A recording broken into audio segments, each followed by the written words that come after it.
So guys, welcome back to another video. Today we're going to be talking about one of the newly released Prime icons in the form of 91 rated Andriy Shevchenko. Now before we get into things, if you could leave a like on the video, that would be awesome. Let me know in the comments if you want to see a Prime Van der Sar review, and I'll try and get that out later on. And also let me know which other players you want me to try out.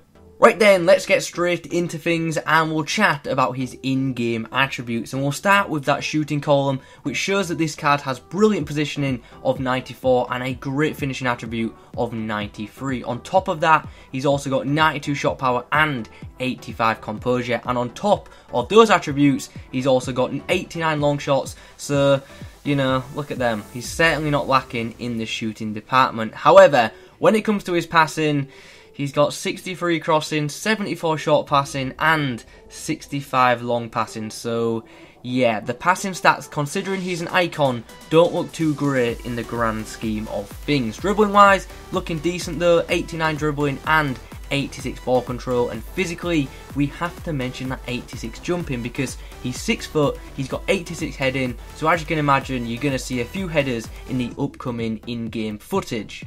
Talking of, here we go, the in-game clips have arrived, so let's talk about his performances. And straight off the bat, let me say I was impressed with this card. The guy was scoring goals from game 1 to game 5, and he was just very active on the pitch.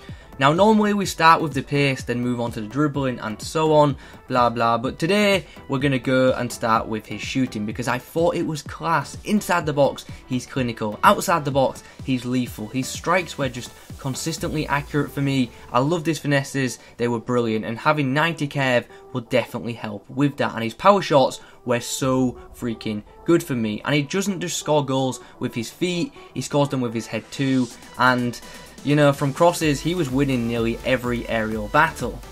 One reason he scored a lot of goals for me was his positioning. The guy is constantly up and down the field due to his high work rates, but I actually really like that in a striker. He's always trying to get involved. Sometimes though, he does come quite deep when I'm defending and I don't have possession, but as soon as I get the ball, he is running forward. Anyway, let's chat about his dribbling and how he performs with the ball at his feet, and he was decent. He's not as agile as other icons, but he's still pretty good with the ball at his feet.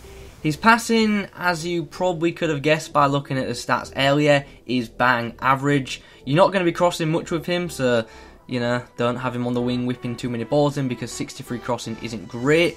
You're mostly going to be using his short passing, which in my opinion is good enough for a striker, and you'll see by the footage he's involved in quite a few good plays involving some short passing.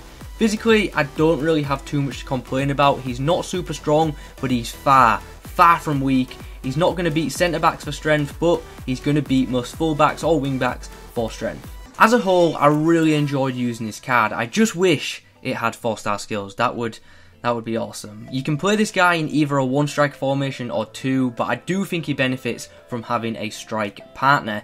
The stamina of 77, it's not ideal for such a high rated card. Obviously you'd expect a bit more from a 91 rated card, but to be honest, I didn't have many issues with the stamina. Most of his goals actually came late in games. Anyway, let's get into the summary for this 91 rated Prime Shevchenko card. As a whole, loved him. I think he's a great striker and he's definitely up there with some of the better one I've used. He suits my playstyle to a T. I don't think he's the most complete forward, but what he does very well. His run making and finishing ability is what I liked most about this card. There aren't too many particular standout negatives. 4-star skills, you know, would have been nice on this card. His passing is obviously lacking in comparison to other icons, and I also have to mention his agility of 81. It's alright, but it does mean that he's not as fluid on the ball as some other attacking options. But still, it's a great card, and I am not looking forward to coming up against it in Weekend League. So, is he worth picking up? Now, I'd always advise trying the loan version first to see if a player fits your playstyle, but I think Prime Shevchenko is worth it. And with him being around 600 to 700k, his value for money is very good compared to some other attacking icon options. Anyway guys, those are my thoughts on the brand new Prime Shevchenko card. I hope you've enjoyed this player review. If you have, please remember to leave a like on it, comment below who you want to review next. Thanks for watching, and as always, I will catch you in the next one.